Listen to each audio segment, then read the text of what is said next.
A defesa de Jair Bolsonaro pediu que o ministro Alexandre de Moraes, do STF, rejeite o pedido da PGR para identificar os seguidores do ex-presidente nas redes sociais. A Procuradoria garante que o objetivo não é investigar essas pessoas, mas mapear o alcance das publicações de Bolsonaro. Já os advogados alegam que o pedido demonstra um patrulhamento ideológico contra o ex-presidente. A PGR já havia solicitado a preservação das postagens de Bolsonaro sobre temas como urnas, eleições e forças armadas. Deixa eu trazer de volta aqui o Kobayashi e a Dora.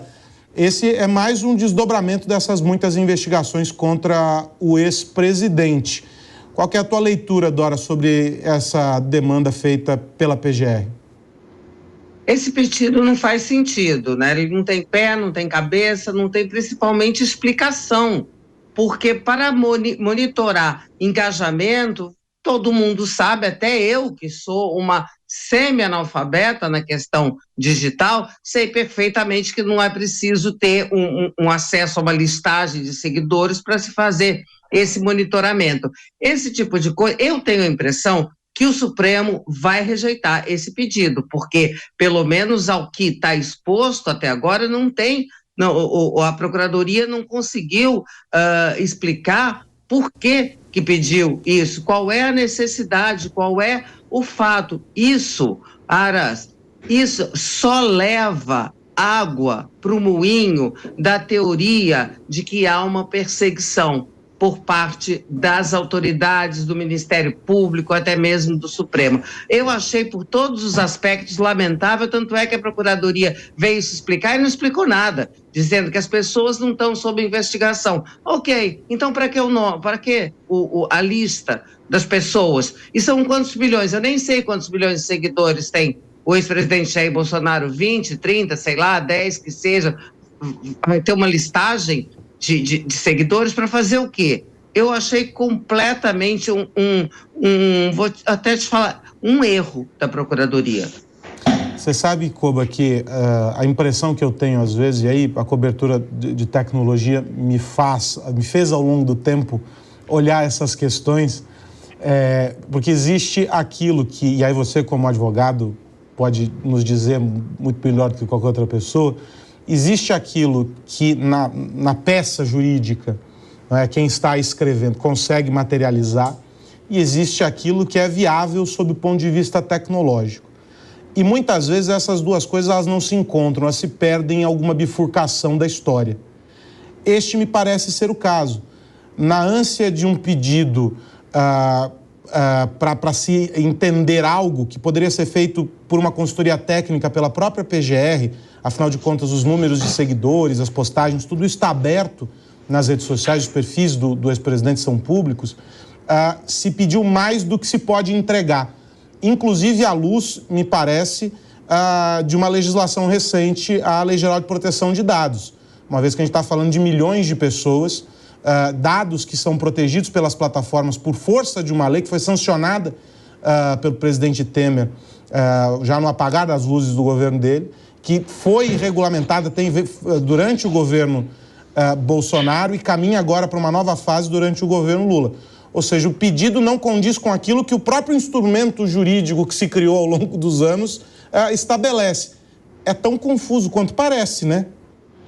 Exato, a Dora falou sobre a falta de pertinência, de fato não tem pertinência nenhuma o pedido, e você já introduz a questão da viabilidade. Inicialmente, viabilidade jurídica mesmo, do ponto de vista do mérito, porque é que seria necessário essa questão, e depois também uma questão, Aros, processual. Por que é que vai se colocar em uma investigação folhas e mais folhas? Porque imagina quanto documento não seria uma lista com cerca de 20 milhões de pessoas. E pessoas que têm direitos, que são protegidos exatamente pela Lei Geral de Proteção de Dados, pela própria Constituição em relação à sua privacidade, porque quando a gente está falando sobre essa lista de pessoas, não é a respeito dos seguidores do ex-presidente, é a respeito dos 20 milhões de cidadãos que vão ter o seu nome, os seus dados incluídos numa investigação que eles não têm nada a ver com a coisa. Então é uma questão de impertinência, de inviabilidade Foi muito mal a Procuradoria nesse pedido. A tendência é que este pedido seja negado pelo Supremo Tribunal Federal. Mas aí fica aqui uma questão, e aí rapidamente, Koba, que eu acho que é um aprendizado, inclusive, para as autoridades, e aí a gente vai incluir todo mundo, né? A gente está falando da PGR aqui, mas eu acho que isso vale para delegados no processo de investigação, para promotores, vale para os juízes, inclusive, nas decisões, esse aprendizado sobre o digital e sobre o que é viável e o que não é, porque há coisas que são inexequíveis nos pedidos que chegam. A gente viu há alguns anos atrás a determinação do bloqueio do WhatsApp porque não houve acessão ou de uma informação durante um processo de investigação, algo que a própria plataforma não tinha na época.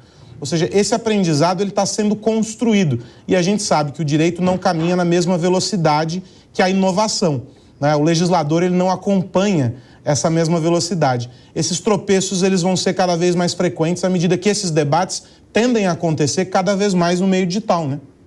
Exato, até porque o processo vem evoluindo, mas claro que com muito atraso no digital. Os processos não são mais de papel, agora são processos digitais, muitos juízes com muitas dificuldades, muitos advogados com muita dificuldade de ingressar nesse novo processo digital, muitos deixaram a carreira, inclusive diante dessas novidades, o meio de prova não é o mesmo, as conversas não são mais gravadas em um ambiente, elas são gravadas em um computador e muitas vezes são conversas criptografadas que nem a própria plataforma tem acesso. Enfim, é o que você está dizendo, Aros. A gente tem um atraso. É o fato, o valor que se dá ao fato e a norma. Então, a gente está nesse delay. Talvez nos próximos anos a gente tenha uma evolução a respeito do conhecimento contra a ignorância a respeito do digital. Você é uma pessoa importante para ajudar nisso. Todos nós somos, é uma construção coletiva.